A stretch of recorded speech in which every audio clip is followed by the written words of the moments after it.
Hey everyone, welcome back to Sasser House. Yesterday I was in Home Depot and I found all of this paint for literally $1. Well, not literally $1. The quart sizes were $1.50 each, and then an entire gallon was only $2.20. I always shop in the Oops section of Home Depot and Lowe's and check out their paint. And normally the quarts are like $9 and the gallons are $18, but you don't even get to choose your own paint color. They're just colors that people did not like, and so they did not choose to buy them. But all of this paint was on clearance yesterday, and the best part was you still got to pick your color and get it mixed. I asked the guy at Home Depot, why is all of this paint on such a big sale? And he said that this paint was junk and they needed to get rid of all of it. I have been seeing these brands. This is Glidden paint and PPG paint. I've been seeing that in Home Depot for years, and I've never used it, but I really doubt that it is actually junk. I'm sure that it is good enough to flip furniture. So I'm gonna put this paint to the test today by using it on a furniture flip. I got this dresser at a thrift store for only $40, and I think the perfect way to test out this $1 paint is to try it out on a furniture flip. And don't worry, I'm gonna put this paint through the test and make sure that it is quality enough for me to sell this piece.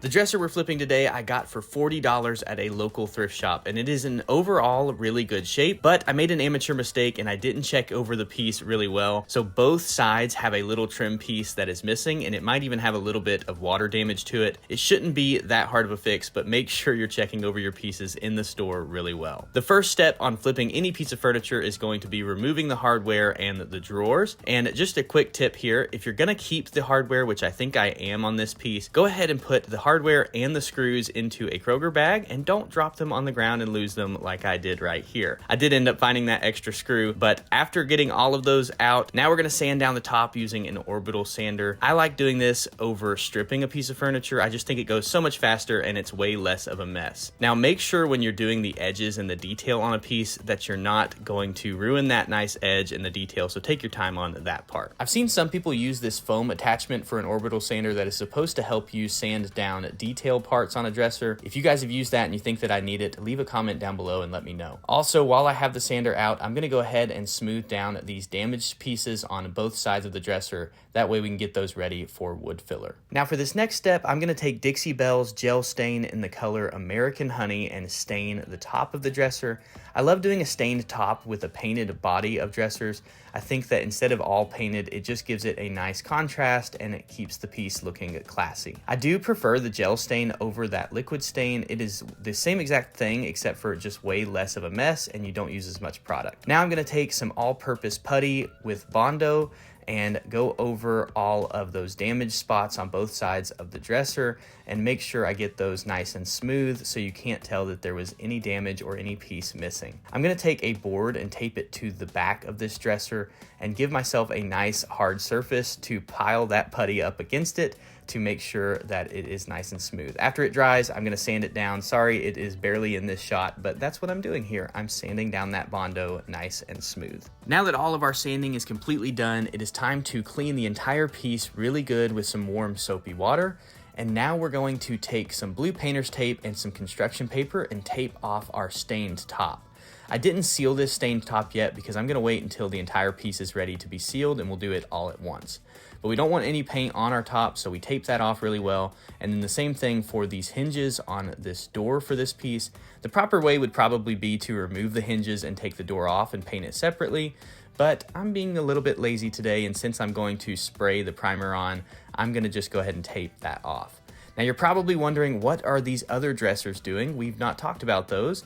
Just know that that is for future videos, so if you guys want to see some more furniture flips, make sure to hit that subscribe button down below so you don't miss our future flips on this channel. I went ahead and taped off all of the edges of the drawers and got to work. I'm going to leave these clips in full speed, that way you guys can see the actual amount of time it takes to prime this dresser using this new Graco paint sprayer that I got. I've been flipping furniture for about 9 years now, and honestly, I've not been a big fan of paint sprayers, but Graco just sent me this one, and I'm not trying to sell you guys on on it, but it is the best paint sprayer I've ever used in my entire life. It is a little bit pricey, and I've realized that that is why it is so much better than everything else I've ever used, because I'm cheap and you get what you pay for. So not trying to sell you guys on it, but I'll put the link down in the description below. If you're interested in a good paint sprayer, go check it out. After getting the piece inside, I had a few spots I needed to sand down and touch up. All right, now that we have this dresser completely prepped, we've got the top stained and taped off, we've got the bottom primed, we fixed those damaged edges and sanded those down so everything is nice and smooth. And now it is the moment of truth, and the reason you guys are watching this video, it's time to test out this $1 paint and see if it is good enough for furniture flipping. Again, it is the Glidden Diamond paint. I got this for $1.60. I'm gonna go with the color Stony Creek on this dresser. Of course, we did do primer. We're gonna do 2 coats of this paint, and then we will do a clear coat. So I think with all of that, no matter what the paint is, it should be durable enough and good enough for furniture. You're probably going to wonder why I'm not using the paint sprayer for the rest of this piece, and the answer to that is really simple. Paint sprayer's only downside is that they go through a lot of paint, and I only have 1 quart of this cheap paint in this color that I'm wanting to try out. So we're gonna have to just roll it all on with a 6-inch foam roller, which is a really good second option or second choice to the paint sprayer. You still get a nice smooth finish. I'm gonna do 2 coats to get some good coverage, but honestly, this cheap paint is really just like any other paint that you get at the hardware store. I think it's totally worth the $1.50 that I paid for it, and I can't really tell a difference. I love this warm tone in the color Stony Creek. I think that it's gonna make for a really good dresser combination. As I peel off this tape and this paper to see that top, I think this color goes really well with that American Honey stained top. The next step in this flip will be to use this water-based polyurethane. I'm using the finish semi-gloss, and I'm gonna just paint this on with a paintbrush. I have found that using a paint roller actually usually leaves a lot of bubbles and just imperfections in your top coat.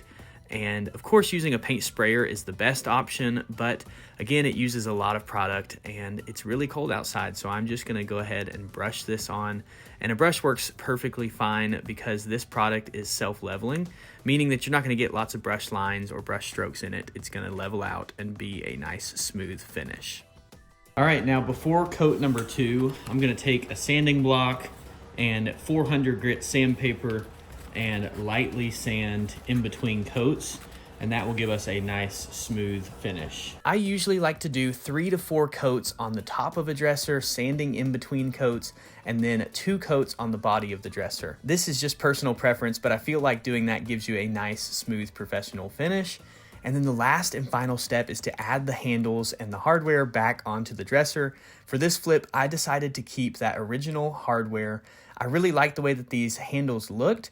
A few people on the social clips that I posted already of this video, they made a comment that those white knobs kind of looked like a weird looking face. So let me know down in the comments below if I should upgrade those. But here's a reminder of what the before looked like for this dresser, and here is what it looks like now. I absolutely love this transformation. I think that this color combo of that paint, the Stony Creek color, and that top looks so good. I really just can't believe this is the same $40 dresser. Now we are finished with the dresser.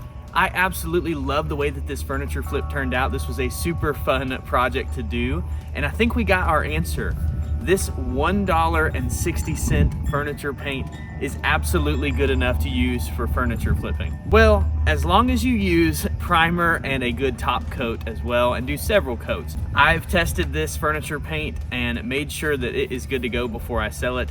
And I would say this paint is just as good as any other paint that I've used. And the best part is I still have over half of this little quart-size container, so technically it was less than $1 for the paint. I love the way that this dresser turned out. It's a very classic looking piece, even though it is painted. We do have the stained top still, and it's a very neutral, warm color.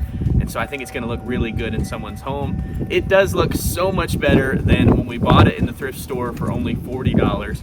I'll probably try to list this piece for about $400 here in the Nashville area, and hopefully it will sell. If you guys enjoyed this video and you learned something new, maybe you can go out and find some clearance paint at your local Home Depot or Lowe's and try it out on a piece of furniture. Thank you guys again so much for watching. We'll see you guys on the next one. Bye y'all.